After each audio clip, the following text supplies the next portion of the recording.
ചരിത്രപ്രസിദ്ധമായ അമ്പലപ്പുഴ പള്ളിപ്പാനയ്ക്ക് ശില്പങ്ങൾ ഒരുക്കിയ തച്ചന്മാർ. ചെമ്പകശ്ശേരി തച്ചൻ വാസുദേവൻ ആചാര്യയുടെ നേതൃത്വത്തിലാണ് അമ്പലപ്പുഴ ശ്രീകൃഷ്ണസ്വാമി ക്ഷേത്രത്തിൽ 12 വർഷത്തിലൊരിക്കൽ നടക്കുന്ന പള്ളിപ്പാനയ്ക്കായി രൂപങ്ങൾ നിർമ്മിക്കുന്നത്.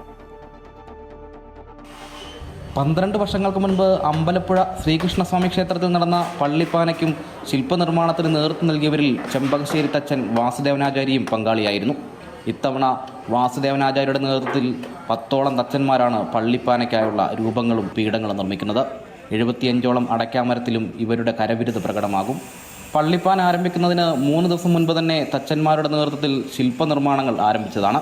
ഇപ്പം പണിയുന്നത് ഭീഷ്മരുടെ ശരശയിലുള്ള പീഠങ്ങൾ 2 അളവിലായിട്ട് 12 പീഠം, പിന്നെ പുരുഷ പ്രതിമ, അത് ബ്രാഹ്മണ ക്ഷത്രിയ വൈശ്യ ശൂദ്ര പ്രതിമകൾ ആ ഭാവത്തിൽ.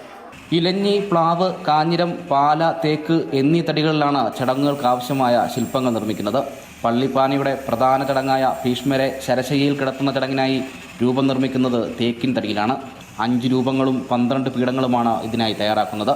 ബ്രാഹ്മണ, ക്ഷത്രിയ, വൈശ്യ, ശൂദ്രഭാവങ്ങളിലാണ് ഇവയുടെ നിർമ്മാണം. 15 ദിവസങ്ങളിലായി 25 ചടങ്ങുകളാണ് ക്ഷേത്രാങ്കണത്തിൽ നടക്കുന്നത്. അതിനാൽ തന്നെ തച്ചന്മാരുടെ ജോലികളും പള്ളിപ്പാന അവസാനിക്കുന്നത് വരെ തുടരും. അമൃത ന്യൂസ്, ആലപ്പുഴ.